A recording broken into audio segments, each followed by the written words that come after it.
बुद्धि मापन के बारे में पढ़ेंगे। बुद्धि मापन, ठीक है, इंटेलिजेंस है मापन, मेजरमेंट। बुद्धि मापन सर्वप्रथम किसने किया था? प्रथम परीक्षण था केटल का, बच्चों में किया था। केटल ने दो प्रकार के बताए हैं, एक होते हैं अपरिवर्तन जो जन्मजात होते हैं, दैनिक कार्य होते हैं, ठीक है, और जो एक होते हैं तरल बताए थे अपरिवर्तन, ठोस बताए थे परिवर्तन, जिससे अर्जित होती है, जिससे हमारी सफलता तय होती है।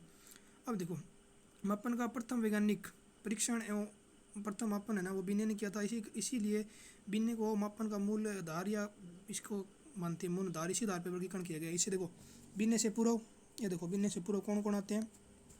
इस पहले उससे पहले क्या था, शरीर मापन का आधार क्या था, शरीर रचना था, ये छह वैज्ञानिक कहते थे। इसमें कौन कौन थे वैज्ञानिक?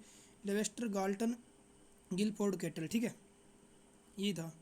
और फिर आते हैं बिन्ने। बिन्ने कब आया था? 1905 से 11 था बिन्ने का काल, ठीक है।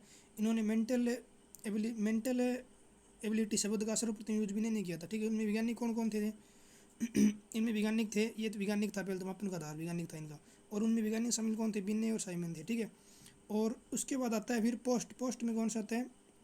जो वो बिन्ने के बाद इसमें आएंगे फिर सटर्न। इन्होंने सर्वप्रथम आईक्यू का यूज़ किया था, यानी वो एम सी बट्टा सिद्धांत दिया था।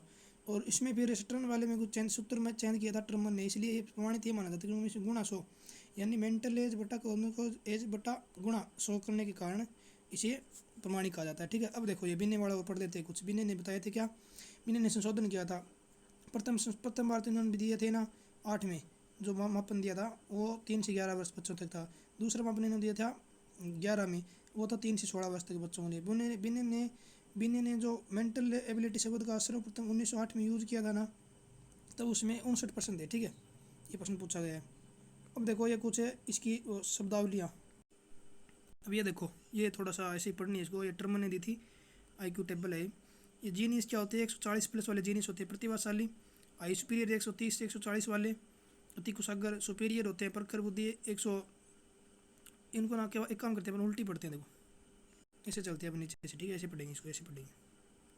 ये देखो 25 से 50 वाले कौन होते हैं? मूड होते हैं, ठीक है। और 50 से 70 वाले मूर्ख होते हैं। इनको तीनों को ही मतलब है क्या है, 70 से कम वालों को न्यून बुद्धि या मूर्ख बुद्धि कहा जाता है, ठीक है। और फिर 70 से 80 तक यानी 79 तक या क्षीण बुद्धि कहते हैं। और 80 से 70 से 80 तक तो ही गया, 80 से 90 तक एक एक कम करते रहना यार, ऐसे याद कर लो।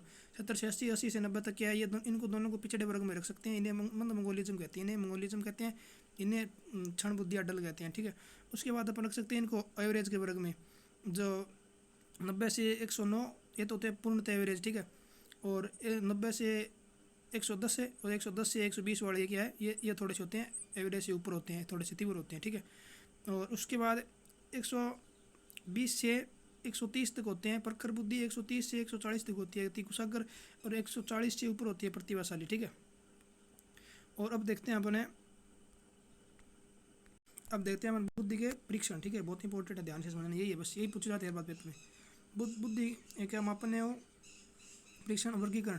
देखो कैसे, एक तो व्यक्ति के आधार पर बांटा गया है, एक होता है सामूहिक आधार पर। फिर इनके दो आधार हैं, शाब्दिक और अशाब्दिक। शाब्दिक अशाब्दिक मंत्र के अशाब्दिक तो होता है ना वो पढ़े लिखे शिक्षित और अमूर्त बुद्धि मापन होता है, ठीक है। और अशाब्दिक जो होता है तो सभी के लिए होता है, मूक बधिर और मूर्त बुद्धि का मापन होता है, ठीक है।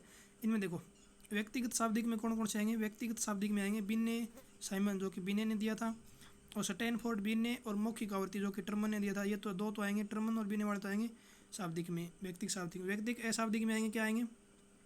मिनीसोटा का मिनीसोटा, आदमी चित्र गुड्डेनफ का, और आर्थर का क्रियात्मक या बिंदुस के लिए आएंगे व्यक्ति के अशाब्दिक में। अब आएंगे सामूहिक शाब्दिक। सामूहिक शाब्दिक में आएगा अल्फा आर्मी का और टर्मन समूह का, ठीक है। और सामूहिक अशाब्दिक में आएगा जिसमें अनेक सामग्री का यूज करते हैं, जैसे निष्पत्ति में अनेक सामग्रियाँ, क्रियात्मक चित्र, पेल्सन पेन, ऐसे याद करता है ना, बुलबुल चित्र, ये होते हैं इसमें। इसमें कौन सा आएगा? इसमें अल्फा आर्मी तो इसमें आएगी, ठीक है। तो इसमें कौन सी बची? बीटा आर्मी आएगी एक तो, और एक केटल का संस्कृति मुक्त परीक्षण, और रेवन का प्रोग्रेसिव। ये बहुत बार पूछा गया, केटल का संस्कृति मुक्त, रेवन प्रोग्रेसिव और बीटा आर्मी, ये तीनों क्या है? ये तीनों सामूहिक अशाब्दिक में आते हैं, ठीक है। अब देखो इन सामूहिक शाब्दिक और सामूहिक अशाब्दिक का मिश्रित कौन कौन सा होता है? ये वेसलर का आता है, याद रखना। वेसलर ने 2 प्रकार बताए। वेसलर ये देखो WISC, यहाँ तक तो कॉमन ही है।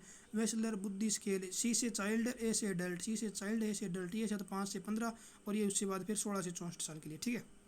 ये तो हो गया, ठीक है। अब देखना कुछ भारतीय मापन होते हैं ना, वो देख लेते हैं अपन। भारतीय में सामूहिक कौन कौन सा है? CIE उदय शंकर का और जालट्टा का। मानसिक योग्यता परीक्षण ये 13 से 16 वर्ष तक था और प्रयाग मेहता का 12 से 14 वर्ष तक था, ठीक है। उसके बाद व्यक्ति पढ़ लेते हैं भारतीयों में। भारतीयों में व्यक्ति कौन कौन सा था? ये देखो, प्रथम भारतीय यही था भारतीयों का प्रथम। ये शाब्दिक भी कहते हैं। शाब्दिक में 3 है, अशाब्दिक में फिर 2 है, ठीक है। शाब्दिक में CH राइस, H से हिंदुस्तानी 5 से 16 वर्ष के लिए, और VV कामत पुनरावृत्ति, सोनलाल इलाहाबादी ऐसे याद रखना कुछ। और अशाब्दिक में कौन कौन से आएंगे फिर? एक भाटिया का आएगा 11 से 16 वर्ष वालों तक, ठीक है। इसे भाटिया बेंट्री सिद्धांत भी कहते हैं, और इसे को ब्लॉक पास है लॉन्ग पैटर्न ड्राइंग ये भी कुछ कहते हैं, ठीक है। और एक CIE का उदय शंकर का, मतलब CIE उदय शंकर मतलब क्या है फिर? अशाब्दिक भी दे दिया और सामूहिक दे दिया, दोनों दे दिए थे, मतलब ये भी याद रखना, ठीक है। और इसके बाद अपन पढ़ते हैं संवेगात्मक बुद्धि। संवेगात्मक बुद्धि क्या है? ये देखो, संवेगात्मक बुद्धि, संवेग शब्द है या संवेगात्मक बुद्धि को सर्वप्रथम परिभाषित किया था जैन मेयर और पीटर सेलाव ने, लेकिन इसकी विस्तृत व्याख्या की थी। विस्तृत व्याख्या किसने की थी? गोलमैन ने। बुक थी गोलमैन की संवेगात्मक बुद्धि। बुद्धि IQ से मतलब इंटेलिजेंस क्वांटेंट से महत्वपूर्ण क्यों? संवेगात्मक बुद्धि IQ से इंपॉर्टेंट क्यों? इनकी बुक थी। इन्होंने क्या किया? बुद्धि के 5 प्रकार बताए हैं। IQ के 5 प्रकार बताए, 5 सिद्धांत या 5 प्रकार बताए थे, जिसमें 3 तो है इंट्रो यानी सेल्फ से, और 2 है इंटर से। इंट्रो मतलब क्या होता है? Self awareness, self regulation, self motivation, ठीक है। और 2 के सोशल एम्पैथी, सोशल अवेयरनेस, ठीक है।